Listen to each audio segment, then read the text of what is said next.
Covid ప్రపంచం మీద దాడి చేసి తీవ్రమైనటువంటి సంక్షోభం వచ్చి ఆర్థిక వ్యవస్థలో దారుణంగా దెబ్బతిని ఉత్పత్తులు లేక ఎగుమతులు లేక పంపిణీ వ్యవస్థలు లేక అనేక రకాలైనటువంటి ఇబ్బందులు పెడితే 2020లో మొదటి వేవ్ వచ్చింది, 2021లో సెకండ్ వేవ్ వచ్చింది, 2023లో థర్డ్ వేవ్ వచ్చింది. వాటినన్నింటిని భరించి వాటికి సంబంధించినటువంటి నిధులు ఖర్చు చేసి వాటిని కంట్రోల్ చేసి వ్యాక్సినేషన్ వేసి జగన్మోహన్ రెడ్డి గారు ఎంత మెరుగ్గా పనిచేశారనేటువంటిది ఆధారాలు కూడా ఈరోజు ప్రజల ముందు పెట్టాల్సినటువంటి అవసరం వచ్చింది. కాబట్టి చంద్రబాబు నాయుడు కన్వీనియంట్గా నీకు అవసరమైనటువంటి ఫిగర్లను ఇస్తున్నావు తప్ప వాస్తవాలను నువ్వు వక్రీకరిస్తున్నావు, అంతవరకు చూపించి వదిలేస్తున్నాడు. కట్ అండ్ పేస్ట్ లాగా తనకి ఏది అనుకూలంగా ఉంటుందో దాన్ని మాత్రం చూపిస్తున్నాడు. తనకి ప్రతికూలంగా ఉండేటువంటి అంశాలని ఎక్కడ నోరెత్తి మాట్లాడకుండా ఈరోజు గమ్మున్నాడు. సరే, నీతి ఆయోగ్ రిపోర్ట్లో జగన్ గారి హయాంలో ఫిజికల్ ఇండెక్స్ బాగలేదు, 13వ స్థానానికి పడిపోయింది అని చెప్పాడు. బాగానే ఉంది. ఈరోజు ఆ ఒక్కసారి చూస్తే జగన్మోహన్ రెడ్డి గారి హయాంలో 2014-19 మధ్య చంద్రబాబు నాయుడు హయాంలో 13వ స్థానంలో ఉంది. 2022-23కి వచ్చేటప్పటికి మరలా 2021-22 దగ్గరకు వచ్చేటప్పటికి 13వ స్థానంలో ఉంది. అంటే ఇది మనం ఇచ్చింది కాదు, నీతి ఆయోగ్ ఇచ్చినటువంటి నివేదిక ప్రకారమే. దాని ప్రకారమే తమరి హయాంలో ఏమి కోవిడ్ లేనప్పుడు, రాష్ట్రంలో ఎటువంటి విపత్తులు సంభవించినప్పుడు ఏ విధంగా అయితే రాష్ట్రం 13వ స్థానంలో నువ్వు నిలబెట్టావో జగన్మోహన్ రెడ్డి గారు వీటన్నిటిని తట్టుకొని 2021-22 ఆర్థిక సంవత్సరంలో నువ్వు చెప్పినట్టుగా తగ్గిందని చూపించేటువంటి దగ్గర కూడా 13వ స్థానంలో నిలిచింది తప్ప అంతకన్నా ఆ స్థానం దిగజారలేదు. ఆ విషయాన్ని ఒకసారి గుర్తు చేసుకుంటే మంచిది. కాబట్టి నువ్వు అది లేకుండా నువ్వు కేవలం ఫిగర్లు చెప్పి కన్వీనియంట్గా తప్పించుకుని పోతున్నావు. ప్రతి దగ్గర అన్ని రాష్ట్రాలకు సంబంధించి చూస్తే దానికి సంబంధించినటువంటి ర్యాంక్ ఆవరేజ్లు తీసుకుంటే ఎఫ్హెచ్ఐ స్కోర్ తగ్గిన దాని ప్రకారం చూసుకుంటే నువ్వు ఎఫ్హెచ్ఐ స్కోర్ తగ్గిందని చెప్పి కన్వీనియంట్గా చెప్పి వెళ్ళిపోతున్నావు తప్ప ఆ తగ్గింది ఎక్కడ తగ్గింది అనేటువంటి దాని మీద నువ్వు మాట్లాడలేకపోతున్నావు. కారణం ఏంది? అక్కడ నువ్వు 13వ స్థానంలో ఉన్నావు, విపత్తులు ఏమి లేకుండా ఉన్నప్పుడు. ఈరోజు జగన్మోహన్ రెడ్డి గారు అన్ని విపత్తులు ఉన్నా 13వ స్థానంలో ఉన్నాడు కాబట్టి దాన్ని కన్వీనియంట్గా తప్పించేసి ఫిజికల్ హెల్త్ ఇండెక్స్ మాత్రం తగ్గిపోయిందని చెప్పి చూపించి పలాయనం చెత్తకించడానికి ఒక ప్రయత్నం చేసావు. కాబట్టి ప్రజలకు నువ్వు చేసేటువంటి గిమ్మిక్లు, నువ్వు చేసేటువంటి అబద్ధాలు, నువ్వు మాట్లాడేటువంటి అసత్యాలు, వాస్తవాలు చూపించాలనేటువంటి ఆలోచనతో అది ఈరోజు మీకు ఒక క్లారిటీ ఇవ్వడం జరిగింది. దాని ప్రకారం ఒకసారి చూస్తే చంద్రబాబు నాయుడు ఒక మాట చెప్పాడు.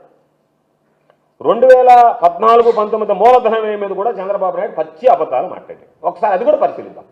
2014-19కి సంబంధించి గడిచినటువంటి 5 ఏళ్లలో మూలధన వ్యయం కింద సగటున చంద్రబాబు నాయుడు గారు ముఖ్యమంత్రిగా ఉన్నప్పుడు 13,860 కోట్లు ఖర్చు పెడితే, జగన్ గారి హయాంలో కోవిడ్ లాంటి విపత్తు ఉన్నా సరే 2019-24 మధ్య చూస్తే దాదాపుగా 15,632 కోట్లు ఖర్చు పెట్టారు. ఇవి మేము ఇచ్చినటువంటి లెక్కలు కాదు, కాకి ఇచ్చినటువంటి నివేదికలో ఉండేటువంటి లెక్కలు. కాబట్టి ఇప్పుడు చెప్పాల్సింది, నీ హయాంలో ఏ విపత్తు లేకపోయినా క్యాపిటల్ ఎక్స్పెండిచర్ కింద 13,860 కోట్లు ఖర్చు పెడితే 2019-24లో ఈ విపత్తులన్నింటినీ అధిగమించి 15,632 కోట్ల రూపాయలు ఈరోజు సగటున ఖర్చు పెట్టినటువంటి జగన్మోహన్ రెడ్డి గారి ప్రభుత్వం ఆర్థికంగా అరాచకంగా పాలన చేసిందా? నువ్వున్నప్పుడు ఆర్థికంగా అరాచకమైనటువంటి పాలన రాష్ట్రంలో జరిగిందా? దానికి సమాధానం చెప్పాల్సినటువంటి అవసరం. దాని గురించి మాట్లాడు. ఓన్లీ ఫిగర్లు చెప్పి వదిలేస్తాడు. ఆ చివరిలో 2022-23కి వచ్చినప్పటికీ 7,244 కోట్లు అని చెప్పి గమ్ముగా వదిలేస్తున్నాడు తప్ప నీ యావరేజ్ ఎంత? నువ్వు 2014-19 మధ్య నువ్వు ఉన్నప్పుడు క్యాపిటల్ ఎక్స్పెండిచర్ ఎంత? జగన్మోహన్ రెడ్డి గారు వచ్చిన తర్వాత 2019-2024 మధ్య క్యాపిటల్ ఎక్స్పెండిచర్ ఎంత? దీని ఆవేదన గురించి నేను ఇచ్చినటువంటి లెక్కలు కాదు, నీ దగ్గర ఉన్నటువంటివే కాకి నివేదికలు ఇచ్చినే. కాబట్టి అది చూపిస్తే ప్రజలకు అర్థమవుతుంది తప్ప నా హయాంలో ఇంత ఖర్చు పెట్టే క్యాపిటల్ ఎక్స్పెండిచర్కి జగన్మోహన్ రెడ్డి గారు అది మనసు రాలే. అందుకని లాస్ట్లో ఉండే కన్వీనియంట్ ఫిగర్ 7,244 కోట్లు తీసుకొని 2022-23లో తక్కువ ఖర్చు పెట్టారు. అంటే నీకు ఏ ఫిగర్స్ కన్వీనియంట్గా ఉంటాయో వాటిని ఏరుకొని అవి చెప్తావా? ఎంత దారుణానికి దిగిపోతున్నావు, దిగజారిపోతున్నావు. ఇవన్నీ ఉదాహరణలు కాదా? దీనికి ఏం సమాధానం చెప్తావు చెప్పు. రేపు ప్రెస్ మీట్ పెట్టి, లేదా మీ వాళ్ళ చేత, మీ ఫైనాన్స్ మినిస్టర్ చేత ప్రెస్ మీట్ పెట్టించి ఇది కాదు, ఇది వాస్తవం కాదనే మాట చెప్పించలేవు. ఎందుకంటే ఇది కాదు ఇచ్చినటువంటి నివేదిక, నీ దగ్గర ఉన్నటువంటి, మేము సృష్టించినటువంటివి కాదు ఇవి. కాబట్టి దాని గురించి మాట్లాడేటువంటి పరిస్థితి లేదు. వాళ్ళు ఒక్కొక్కసారి 9 నెలల కాలంలో 2024 నుంచి 2025 వరకు చూసుకుంటే ఈ 9 నెలల కాలంలో నువ్వు తెప్పినటువంటి అప్పులు ఎంత? 73,635 కోట్లు. వాస్తవమా కాదా? నువ్వు అధికారంలోకి వచ్చిన తర్వాత నువ్వు తెచ్చినటువంటి అప్పులు 73,635 కోట్లు. నువ్వు పెట్టినటువంటి మూలధనం ఖర్చు ఎంత? 8,895 కోట్లు. జగన్మోహన్ రెడ్డి గారు 2022-23 ఆర్థిక సంవత్సరంలో 67,985 కోట్ల రూపాయలు తెస్తే దాదాపుగా 7,300 కోట్ల రూపాయల మూలధనం వ్యయం చేశారు. అంటే అవకాశం లేనప్పుడు, క్యాపిటల్ ఎక్స్పెండిచర్కి ఎవరు కూడా ఏదైనా చేయాలంటే, ఏదైనా కట్టాలన్నా, ఏదైనా చేయాలన్నా కనీసం ఎవరు రానటువంటి రోజుల్లో కూడా నువ్వు పెట్టినటువంటి క్యాపిటల్ ఎక్స్పెండిచర్ కన్నా విపత్తు సమయంలో జగన్మోహన్ రెడ్డి గారి క్యాపిటల్ ఎక్స్పెండిచర్ ఎక్కువ పెట్టాడు. ఇది వాస్తవంగా కాదా? దాని గురించి మాట్లాడేటువంటి పరిస్థితి లేదు. మళ్ళా నిన్న ఆయన ఆర్థిక శాస్త్రవేత్త, ఎంఏ ఎకనామిక్స్, ప్రపంచ దేశాలని చుట్టొచ్చినటువంటి వాడు ఆర్థిక శాస్త్రాన్ని అవపోసన పట్టాడు. బహుశా నాకు తెలిసి అంత అవపోసన పట్టినటువంటి వాడు ఎవడో ఉన్నాడు ఆర్థిక రంగంలో. అంత పెద్ద స్థాయిలో ఉండేటువంటి ఈ ఆర్థికవేత్త నేను ఒక కొత్త నిర్వచనం చెప్పాడు. అప్పుల మీద చెల్లించేటువంటి వడ్డీ వృద్ధి రేటు పెరిగితే అది జిఎస్డిపి కన్నా అధికంగా ఉంటే రుణాల లభ్యతకు సంబంధించినటువంటి ఆ స్థిరత్వం, స్టెబిలిటీ పూర్తిగా కూడా క్షీణించినట్టేనని చెప్పి ఆయన కొత్త భాషను చెప్పాడు. రైట్, నువ్వు చెప్పిందే తీసుకుందాం. రుణాల మీద కనుక పెరిగితే, వృద్ధి రేటు పెరిగితే జిఎస్డిపి కన్నా అది రాష్ట్రానికి మంచిది కాదు, రాష్ట్రం యొక్క ఆర్థిక పరిస్థితి క్షీణించినట్టు అని చెప్పి కొత్త భాషను చెప్పావు. నువ్వు చెప్పినటువంటి దాన్ని ఒప్పుకుందాం, నువ్వు చెప్పిందే తీసుకుందాం. నువ్వు చెప్పిందే అది కొత్త భాష్యం చెప్పావు, నువ్వు కరెక్టే.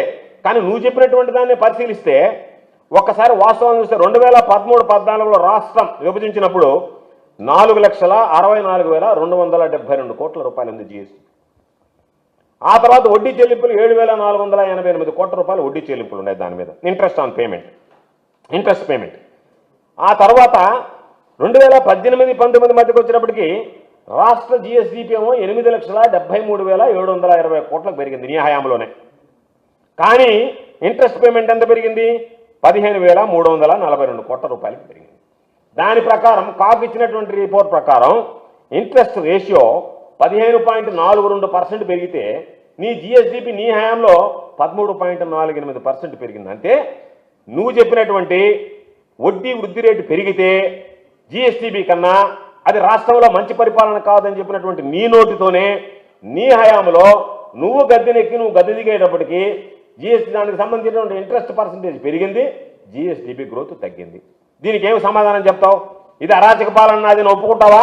2014 ముందు నేను చెప్పినటువంటి విధంగానే గతంలో నేను పరిపాలించినటువంటి 5 సంవత్సరాల్లో నేనే అరాచకమైనటువంటి పాలనకు శ్రీకారం చుట్టా, అరాచకమైనటువంటి పాలన రాష్ట్రంలో జరిగింది. కాబట్టి దానికి నేను బాధ్యుడిని అని చెప్పేటువంటి మాట నీ నోటికుండా రాకుండా నువ్వు కొత్త అని చెప్పడం, అవి తీరా చూస్తే నీకు అన్వయించుకునేటప్పటికీ నువ్వు తప్పించుకుని పారిపోయేటువంటి పరిస్థితి. ఈ ఫిగర్ కాగ్ ఇచ్చినటువంటి ఫిగర్.